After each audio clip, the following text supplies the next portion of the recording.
호산나 이스라엘 왕이라는 제목으로 말씀을 나누고자 합니다. 서로 인사할까요? 예수님의 이름으로 축복하고 사랑합니다. 예수님의 이름으로 사랑합니다. 요즘은 예년에 비해서 개화 시기가 한 보름 정도 앞당겨졌다고 합니다. 그래서 개나리도 피고 목련도 피고 벚꽃도 이렇게 순서대로 피하는데 동시다발적으로 다 꽃이 피어서 만개된 것 같아요. 여러분은 어떤 꽃을 좋아하나요? 여러분이 좋아하는 각자의 꽃이 있을 거예요. 그 꽃말의 의미도 나름대로 알겠죠. 벚꽃이나 개나리, 진달래, 장미나 동백, 수국, 국화 등 또 그 꽃으로 자신의 마음을 담아서 프로포즈도 하고 사랑을 고백하기도 하고 그런 용도로 사용하기도 하죠. 저는 백합화라고 하는 꽃을 좋아합니다. 꽃말이 변함없는 사랑이라는 것이죠. 그래서 예수님도 백합화를 보라고 말씀하셨던 것처럼 또 여러분 각자 좋아하는 꽃이 있을 거예요. 제가 최근에 보니까 꽃말 가운데 희생이라고 하는 꽃말을 가진 꽃잔디가 있더라고요. 꽃잔디는 보통 화단에나 낮은 들녘에서 자신의 아름다움을 뽐내면서 봄을 알리는 전령사와 같이 화사한 모습으로 자신을 희생하면서 많은 사람들에게 유익을 주고 기쁨을 주는 것 같더라고요. 희생이라고 하는 것. 희생의 아이콘은 우리 예수님이시죠. 요한복음 12장 24절에 하나님이 이 땅에 떨어져 죽지 않으면 하늘 그대로 있고 죽으면 많은 열매를 맺는다. 인류를 구원하시기 위해서 우리 예수님이 이 땅에 오신 진정한 왕이시죠. 한 나라의 왕은 한 사람입니다. 그런데 왕이 되려는 사람은 생각보다 많더라는 것이죠. 다시 말하면 왕이 되려는 열망을 가진 자들이 상대적으로 많다는 것입니다. 그래서 쿠데타를 비롯한 권력의 암투로 빚어진 형제와 가족 간에도 피해 숙청이 일어나고 있는 것을 보게 되죠. 그래서 정가에서도 재산은 나눌 수 있지만 권력을 나눌 수는 없다고 하는, 어쩌면 간담이 서늘해지는 이야기가 들려오는 것 같습니다. 우리가 잘 아는 다윗 왕이라고 하는 사람의 후계 구도는 그의 셋째 아들 압살롬이 반역을 일으켰죠. 그러나 실패했고 그 넷째 아들 아도니아가 다윗의 군대 장관 요압과 제사장 아비아달과 영모해서 왕위를 찬탈하죠. 그러나 나단 선지자가 다윗의 후계자는 솔로몬이라고 하는 사실을 말씀을 통해서 기억해야 하고 또 솔로몬을 왕위에 세움으로써 다윗의 왕위의 구도가 제대로 세워지게 되는 것이죠. 결국 왕위를 불법으로 승계하려고 했던 아도니아가 열왕기상 2장 15절에 뭐라고 말하는가 하니까 자신의 동생 솔로몬이 왕이 된 것은 여호와로 말미암아 된 것이라고 고백하게 됐죠. 왕을 세우신 분이 우리 하나님이라고 하는 사실을 그가 고백했죠. 그도 왕이 되고자 모함을 찬탈하였지만 실패한 인물이죠. 나단 선지자도 솔로몬이 왕이 된 것을 열왕기상 1장 48절에서 하나님 여호와를 찬송하면서 공포하게 되죠. 먼저 왕이 되려 한 아도니아는 자신이 왕이 된 것을 하나님 앞에 묻지도 않았고 또 찬양하지도 않았던 것입니다. 돌이켜보면 솔로몬이 다윗의 뒤를 이어서 왕이 된 것은 전적으로 여호와 하나님의 뜻이셨다라고 하는 사실인 것이죠. 우리 예수님이 만왕의 왕으로 오신 것은 죄악으로 가득 찬 전 인류를 구원하시고자 하신 하나님의 열망이 가득하셨던 것입니다. 그래서 만왕의 왕으로 예루살렘에 입성하신 예수님을 제자들과 무리들이 호산나라고 외치면서 따르게 되죠. 왕으로 오신 예수님을 환영하고 찬양했던 것입니다. 이처럼 제자들과 따르는 그 무리들이 찬양하는 것을 바리새인들이 시기하여 예수님에게 책망하여 달라고 간구하죠. 이에 대해서 예수님께서는 누가복음 19장 40절에서 내가 너희에게 말하노니 만일 이 사람들이 침묵하면 돌들이 소리를 지르리라. 왜냐하면 이 땅에 왕으로 오셨기 때문에 호산나 찬양하는 것은 마땅하다는 것입니다. 그래서 바리새인들이 시기해서 이들이 침묵한다면 널려있는 돌들이 소리를 낼 것이다 라고 말씀하죠. 그러면서 성에 가까이 오셔서 성을 보시고 예루살렘 성을 보시고 우시면서 이런 말씀하셨어요. 너도 오늘 평안에 관한 일을 알았더라면 좋을 뻔하였도다.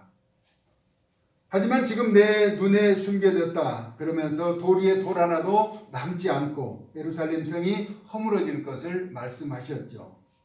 예수님이 예루살렘에 입성하실 때 많은 무리가 환호하는 가운데 외치는 일성이 호산나라고 합니다. 이스라엘 왕이여, 호산나 이스라엘 왕이여. 이 소리를 듣는 또 다른 무리들은 긴장하게 되었을 것입니다. 왜냐하면요, 당시 이스라엘을 통치하는 로마의 지배를 받고 있던 이스라엘의 왕이라고 외침에 분명 종교 지도자들과 또한 그에 관련된 자들은 불편한 기색이 역력했을 거라는 것이죠. 로마의 집정 아래 이스라엘 왕이 또 태어났다고 외치자, 그렇죠? 그 속한 무리들은 이스라엘 왕이라고 외치는 그 소리에 긴장하면서 어떻게 제지할 바를 몰랐던 것이죠. 예수님은 이미 오래전에 예언된 말씀처럼 겸손하셔서 나귀의 새끼를 타고 예루살렘에 들어가신 것이죠. 그래서 스가랴서 9장 9절에는 이렇게 말합니다. 시온에 따라 크게 기뻐할지어다. 예루살렘에 따라 즐거이 부를지어다. 보라, 내 왕이 내게 임하시나니 그는 공의로우시며 구원을 베푸시며 겸손하셔서 나귀를 타시나니. 나귀의 작은 것, 나귀의 작은 것 곧 나귀 새끼니라라고 말씀하고 있습니다. 예수님이 나귀 새끼를 타고 입성하신 그 사실에 대하여 따르던 제자들은 처음에는 깨닫지 못하였다가 예수님께서 영광을 얻으신 후에야 예수님에 대한 기록인 것과 사람들이 예수님에게 그렇게 대한 것이 생각나더라는 것입니다. 사람마다 그랬죠? 그때 당시는 몰랐다가 자, 맞아, 그렇구나 하는 생각을 갖는 것은 그때 당시는 알지 못하고 깨닫지 못하다가 일정한 시간이 지나면 그것을 깨닫게 되는 것과 같은 것이죠. 제자들도 그 사실을 몰랐었다라고 하는 것이죠. 영광을 얻으신 후에 알게 되었다라고 하는 의미는 그리스도의 죽음이죠. 이제 오늘 종료주일이 지나면 내일부터 고난주간이 시작되는데 우리 예수님이 십자가의 모진 고통을 당하시고 죽으신 것과 또 죽음의 권세를 이기시고 부활하신 것, 그리고 하늘로 승천하신 일련의 과정을 총체적으로 영광이라는 단어로 나타낸 것이죠. 그런데 예수님께서 제자들의 곁을 떠나신 후에 약속하셨던 성령님이 오시게 되고 또 성령님이 생각나게 하셔서 깨닫게 되면서 이 사건의 진정한 의미를 알게 되는 것이죠. 성령은 어떤 분이죠? 하나님의 깊은 것까지라도 통달하시는 분이라는 것이죠. 그래서 우리로 하여금 가르쳐 깨달아 알게 하여 주시는 것이죠. 우리가 잃어버렸던 것도 생각나는 것, 우리 성령님께서 우리의 마음에 그 생각을 깨달아 알도록 기억하도록 일깨워 주신다는 것이죠. 요한복음 14장 26절에 하나님 아버지께서 보내실 보혜사 성령님이 모든 것을 가르치고 예수님께서 제자들에게 말씀하신 모든 것을 생각나게 하리라 라고 말씀합니다. 사실 3년 동안이나 예수님을 그림자처럼 따라다니던 제자들이 제대로 알지 못하였다면 군중들은 더욱더 이 예언의 의미를 알지 못했을 것이라는 것입니다. 사실 우리는 예수님이 육신을 입으시고 하나님의 아들로 오셔서 십자가를 지셨고 또 십자가를 통하여 모든 일이 이루어졌고 나타난 현실임에도 진정한 의미를 잘 이해하지 못하고 또 있는 것을 생각한다면 무리는 아니라고 여겨지는 것입니다. 이미 다른 사람은 다 듣고 보고 믿고 아는 사실을 나만 아직 모르고 깨닫지 못하는 경우도 분명 존재한다는 것입니다. 그렇다고 그것을 염려할 필요는 없는 것이죠. 제가 신학교를 갔을 때 어떤 그림이 있어요. 그림이 있는데 그게 무엇이 보이느냐고 하는데 저는 아무것도 안 보이는 거예요. 아무것도 안 보이는 것이 아니라 어떤 의미인지를 모르겠어요. 어떤 데는 약간 새카맣고 어떤 데는 하얗고 이렇게 무늬가 형성되어 있는데 보이질 않는 거예요. 다른 전도사님들은 다 보인다는 거예요. 어떤 모습이 보이냐면 예수님의 얼굴의 모습이 형태로 나타나는 거예요. 아무리 보아도 안 보이는 거예요. 근데 어느 순간 보니까 예수님의 얼굴처럼 그 보이는 얼굴의 형상이 그 그림에 보이더라는 것입니다. 왜 전에는 보았는데 안 보이다가 나중에 보였을까요? 이처럼 우리가 전에는 알지 못했던 것을 듣고 보고 깨달아 알게 될 때가 있다라고 하는 것이죠.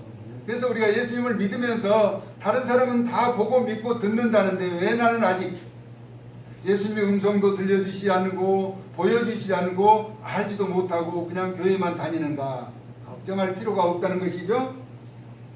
왜냐하면 진리는 변하지 않고 그 사실을 나타내 주실 것이기 때문인 것입니다. 할렐루야. 그러면 이스라엘 백성들이 예루살렘에 입성하는 예수님을 보고 외치는 호산나의 의미는 어떤 것인가? 호산나. 호산나는 지금 구원하소서, 지금 우리를 구원하소서 하는 내용이거든요. 그들은 오랫동안 메시아를 기다렸습니다.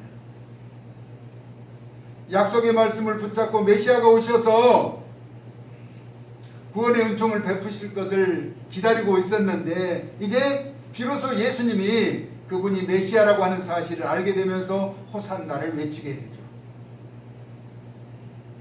주의 이름으로 오시는 이라는 표현과 함께 이스라엘 왕이라고 나타내고 있음에 더욱 분명해지죠.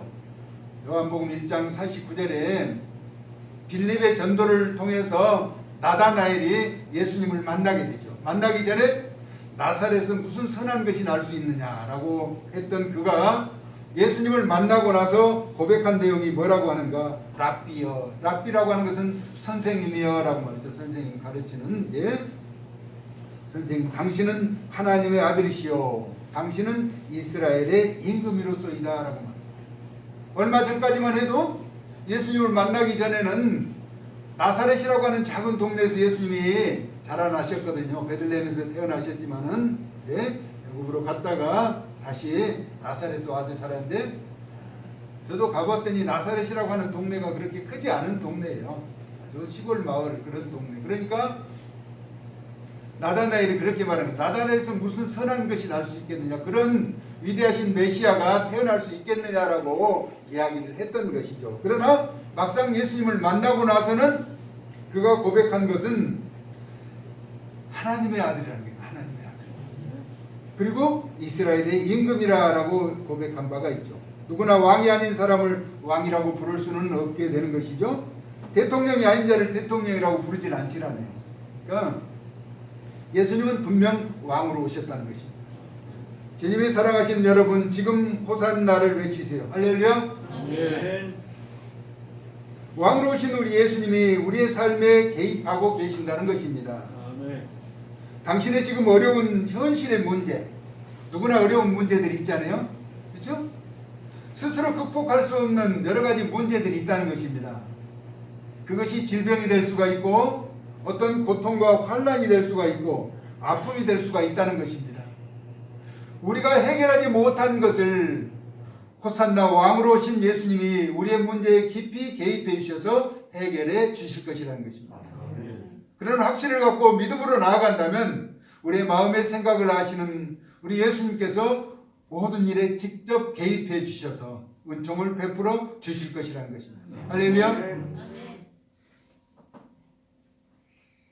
우리가 어떤 일에 금식을 하게 되면 그냥 금식을 하나요? 하나님이 감동을 주시고 또 금식을 하도록 그 길을 열어주시는데, 저는 전혀 나와 직접 상관이 직접 없는 것은 아니고 내 문제가 아닌 걸로 금식을 했던 적이 있었어요.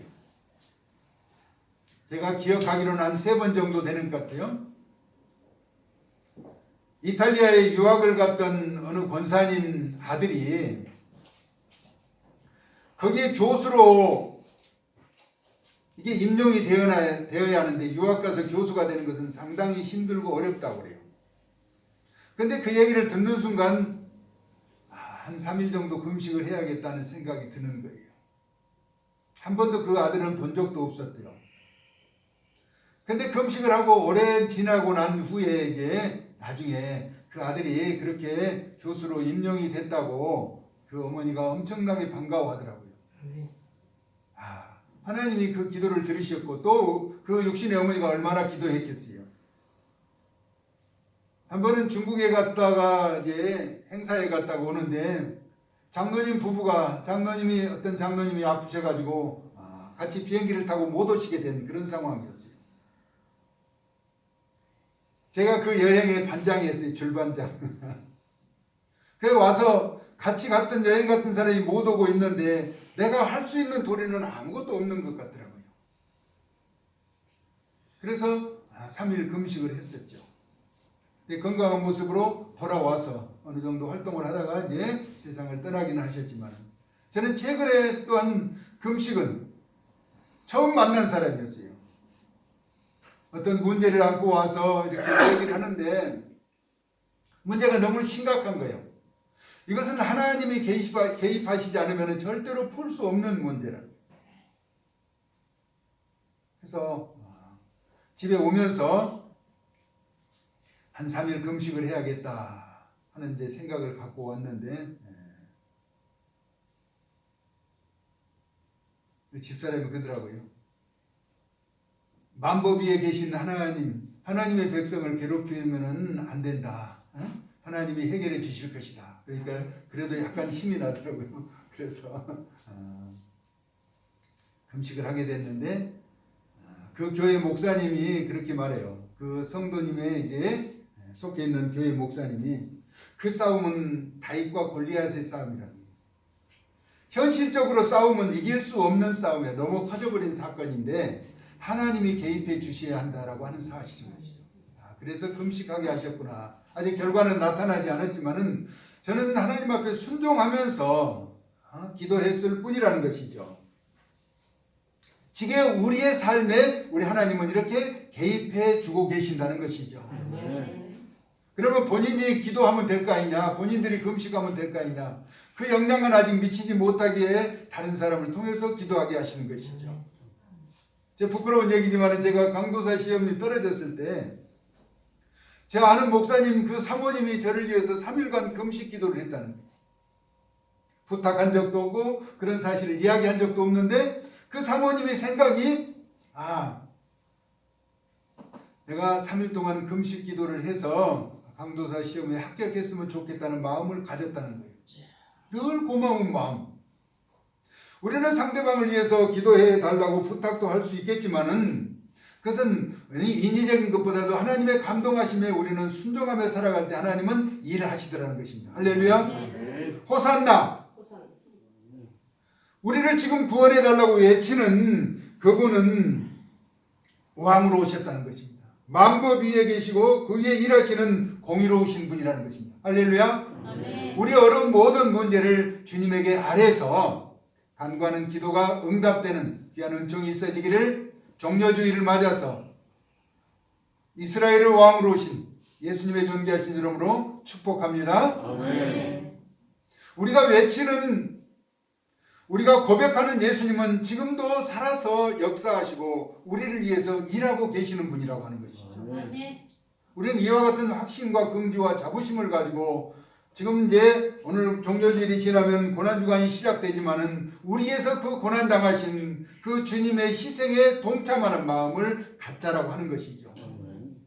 우리 장로님 말씀하셨던 것처럼 우리가 함께 동참하며 새벽 기도하며 또 제단에 찾아 나와서 기도할 때 하나님께서는 우리의 마음을 헤아려 하시고 우리의 당한 현실의 문제를 해결해 주실 것이라는 것입니다. 아멘. 그리고 우리는 호산나는 지금 우리를 구원하소서 영원한 영광의 나라의 영생의 기쁨을 누리도록 은총을 베풀어 주신다는 것이죠. 아멘. 소망과 기대와 사랑 가운데 승리하는 저와 여러분 될 수 있기를 예수님의 거룩하신 이름으로 축복합니다. 아멘. 고마우신 하나님 은혜와 사랑 감사합니다. 왕으로 오신 주님을 높이며 찬양합니다. 우리의 삶에 깊이 개입하시고 주장하여 주시어서 크신 은총과 사랑을 더하여 주셔서 증인으로 살아가게 하여 주시옵소서. 높이며 찬양하며 경배하며 하나님의 사랑을 나타내는 존귀한 자들이 될 수 있도록 은총을 베풀어 주시기를 원하면서 사랑 많으신 예수님의 거룩하신 이름으로 축복하고 기도 올리옵나이다. 아멘.